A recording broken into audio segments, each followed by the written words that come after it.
Good morning, my dear brothers and sisters. In the name of the Father, and of the Son, and of the Holy Spirit, amen. Every time we make the sign of the cross, it teaches us the doctrine of the Holy Trinity.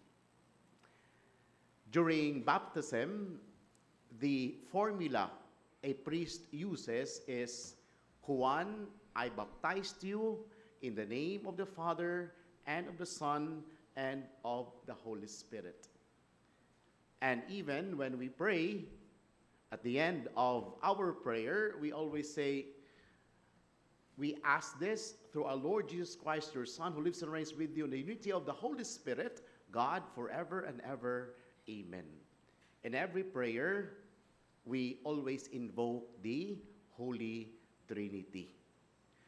My dear brothers and sisters, today we celebrate the solemnity of the Most Holy Trinity. It is a doctrine of the Church, but it is not a problem that we need to solve because it is called a mystery. On the one hand, it is mystery because we cannot fathom, we cannot know everything what Holy Trinity is all about. But on the other hand, even it is mystery, we can still know a part of it. And one of the very common analogy of a Holy Trinity is like a shape that is triangle. A triangle is one shape and it has three sides. And that is also the Trinity. One God in three persons. According to St. Augustine, that we can also explain the Trinity according to relationship. That God is the lover, Jesus is the beloved, and the Holy Spirit is love. God, the Father, Jesus, and the Holy Spirit are related to one another. When you talk about God the Father, you also talk about Jesus. You also talk about the Holy Spirit. And so as we reflect in the gospel reading today and also the feast of the Holy Trinity, I would like to focus on relationship. What are the pitfalls of relationship? What are the stumbling blocks of relationship? Three things. Three letter I's. Number one, isolation. Isolation is detrimental to a relationship. Isolation means that a person tries to close himself from the world. Isolation means that a child hides inside his room. Nakasuhay mo ng inyong anak, gikasabaan, ng luod, naglagot, sa may buhaton, musod sa kwarto, manglak, di mugawas. Isolation. That is detrimental to our relationship. Not only hiding inside the room. In our context today with the use of social media, some people try to isolate whenever they're angry or whenever they feel sad.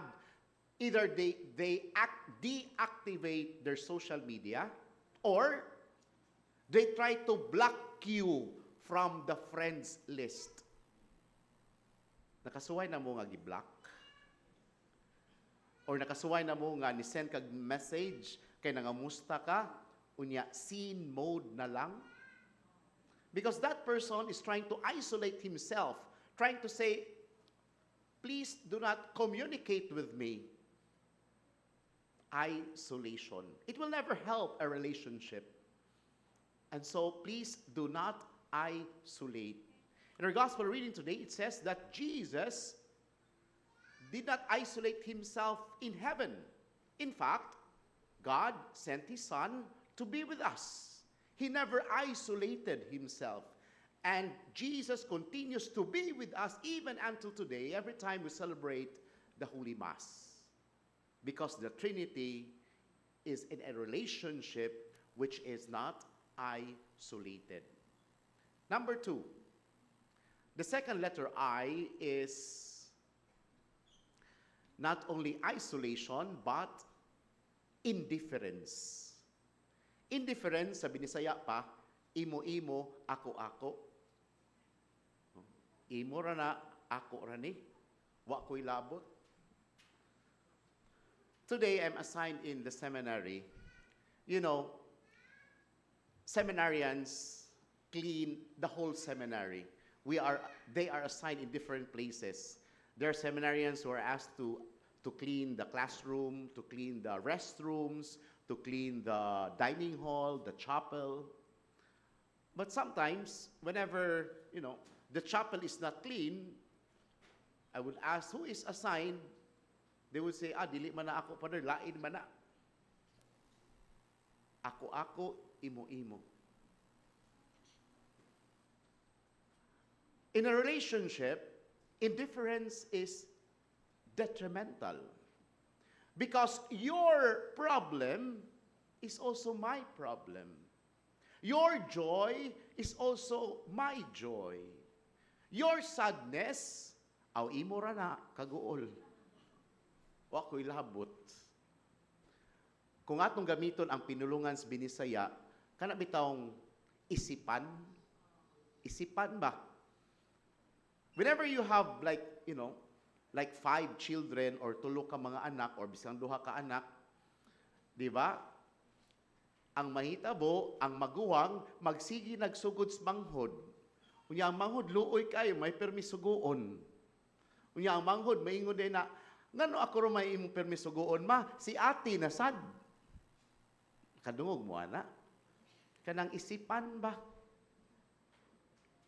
Unya ang maguwang, indifferent. O iya man na, manghod ba na, trabahoon na sa manghod. That is being indifferent. That is your work, that is not mine. Or, in other experience, kasuway nakaana, like na may mga mama din kana bitawng busy na kay kag limpios balay, busy na kag luto, busy na kag panglaba. Unya, ang imong anak, naghigda-higda ra diha, murag border. Wagi pakialam nimo. Nagsigag sagit, wagi nahitabo siyang kinabuhi.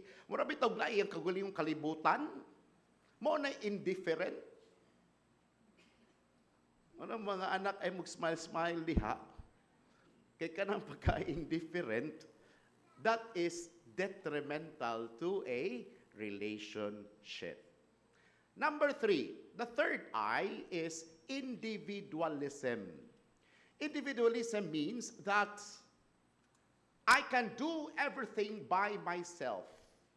I have the idea that God has given me everything, all the talents in the world. I am the jack of all trades. Ako rin makaibaw aning tanan. Ang inyong mabuhat, maulang ang pagtanaw nako.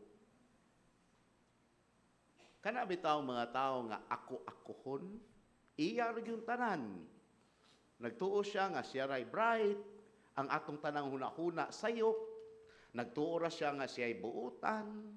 Nagtuo ra nga siya ray gwapa. Nagtuo siya nga siya ray bright. Iya lang yung tanan. Kana bitaw kaingon ta unfair man Ginoo, ito amin yang tanan, ako wala man. Being individualistic, meaning it's a person who does everything by himself. He is a one-man show. Forgetting the fact that all of us are gifted and I have a share to the community. Kanang sa pamilya, siya ra gyud permi mag-decide. In a relationship of a family, of a husband and wife, kinsa may mag-decide. Unya kung di mo sundon, saputon. No, siya rin gusto matuman, siya rin gusto masunod. Ambot ka ba siyang bana, mo'y mag-decide, or ang asawa, mo'y mag-decide. Niya ang bana, follower, kay kung dili sundon, magkagubot. individualism. As the song says, no man is born, no man is an island. We need other people. As much as my idea is good, but maybe your idea is better. Do not forget that, because nobody has the monopoly of truth.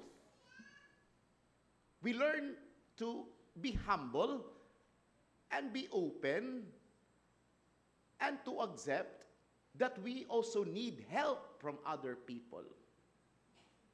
We also need help from God. And so, as we try to celebrate the solemnity of the Most Holy Trinity, which is relationship, we pray that our own relationship would also mirror the relationship of the Holy Trinity, setting aside the three pitfalls of relationship. Three things, three letter I's: isolation, indifference, and individualism.